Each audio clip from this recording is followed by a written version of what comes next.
setahun ini berjalan pantas. Dan saya duduk di sini pun saya tak sedar yang saya sudah pun masuk setahun. Dan ini merupakan lumrah biasa perjalanan akhir zaman yang masa berjalan begitu pantas.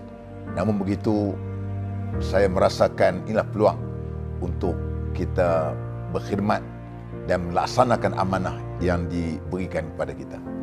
Kita faham bahawasanya jawatan Menteri Agama ini satu jawatan yang begitu panas. Semua perkara yang akan dihalakan kepada Menteri Agama. Namun begitu, saya berbekalkan keyakinan saya dengan keilmuan yang ada sedikit pada saya, dengan motivasi daripada rakan-rakan, terutama daripada rakan-rakan agensi, saya mampu untuk menghadapi suasana yang begitu mencabar. Ketika saya menjawat jawatan ini, sebagaimana kita maklum, biar ada dalam keadaan suasana masih lagi pandemik, maka dua perkara yang saya tumpukan. Satu ialah untuk nak memastikan supaya rakyat ini terbela untuk dikeluarkan daripada suasana pandemik. Yang keduanya ialah untuk memastikan soal sosio-ekonomi rakyat itu terbela. Maka dengan sebab itu saya perkenalkan dengan 5 insentif intervensi antara semua yang ada di kalangan agensi, di bawah saya 14 agensi, untuk melaksanakan 5 intervensi yang saya tetapkan itu. Ianya terangkuman semua daripada aspek spiritual, aspek fizikal dan juga aspek pendidikan dan sebagainya, untuk memastikan hasrat dan matlamat ini tercapai pada ketika saya memegang jawatan pada ketika itu.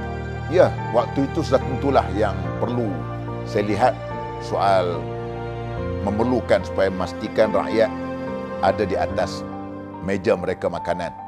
Maka dengan sebab itu saya menggerakkan seluruh agensi-agensi saya, terutamanya kita mengeluarkan apa yang ada kepada agensi, terutama dari segi keuangan yang kita dapat daripada Mawib, daripada Yayasan Taqwa, daripada Yayasan Waqaf, daripada Yadim, daripada Yapim. Di semua agensi ini kita kolaborasi, maka kita bergerak untuk memastikan kedudukan rakyatnya terbela dan tercapai. Satunya saya nak supaya agensi saya ini dilihat kepantasan, pantas di dalam untuk bertindak. Dalam mesyuarat pos kabinet agensi, inilah yang saya nak. Apabila saya putus hari ini, besok saya mesti marking buat atau tidak. Ini saya nak kepantasan.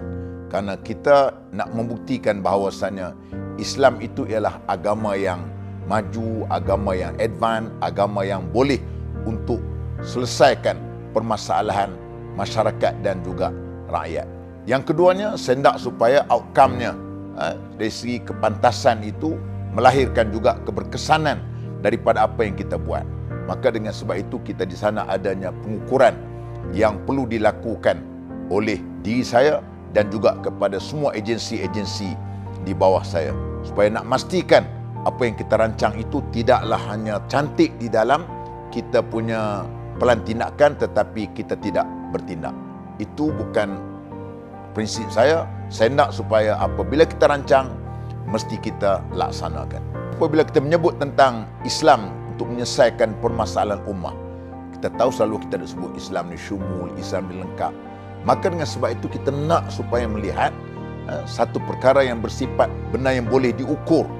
Antaranya sudah tentulah apabila kita ada wang sebanyak ini yang diperuntukkan kepada kita untuk deliver kepada rakyat ataupun asnaf, mesti perkara itu disampaikan kepada mereka. Begitu juga dalam soal apabila kita cakap soal pendidikan kepada anak-anak yang terutama dari kalangan asnaf, maka setentulah yang kita nak ukurnya ialah apa outcome daripada apa yang kita lakukan kepada mereka. Saya berpegang dengan prinsip bahawasanya apabila kita melakukan amal itu, biarlah kita melakukan amal yang boleh mendatangkan kebaikan waktu kita mati.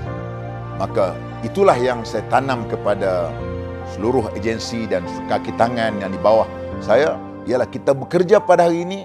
Yang penting ialah kita niat untuk memastikan ia akan menjadi satu amal jariah kepada kita. Mungkin apa yang saya lakukan ini tidak sempurna, dan insya-Allah ianya akan disempurnakan oleh orang-orang yang kemudian daripada saya. Pertama, saya bersyukur kerana saya memiliki bala tentera yang terdiri dari kalangan 14 agensi yang cukup bekerjasama dengan baik dengan saya. Yang saya seronok kadang-kadang apabila saya nak minta maklumat besok, malam ni saya minta, dapat terus. Maknanya cukup responsif dari kalangan anggota-anggota agensi saya. Yang keduanya, saya melihat mereka ini merupakan orang yang cukup bekerja dengan secara sistematik. Saya tak malulah, saya mengetuai agensi Islam yang bekerja secara profesional, yang boleh kita tandingi dengan kementerian-kementerian ataupun agensi-agensi lain. Yang ketiganya, kita membuktikan bahawasanya agensi Islam mampu untuk berada di persada dunia ataupun persada masyarakat untuk membuktikan Islam itu boleh dan Islam itu maju dan Islam itu ialah progresif.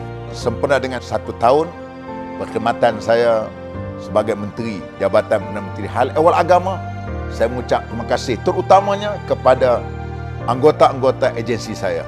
Yang keduanya ialah daripada seluruh masyarakat yang sering menerima dengan baik apa program-program yang kita buat bersama-sama dengan masyarakat. Yang ketiganya, kita melihat juga media-media juga memberikan bantuan untuk mempromosikan apa yang dilakukan oleh agensi di bawah Menteri Hal Ehwal Agama ini.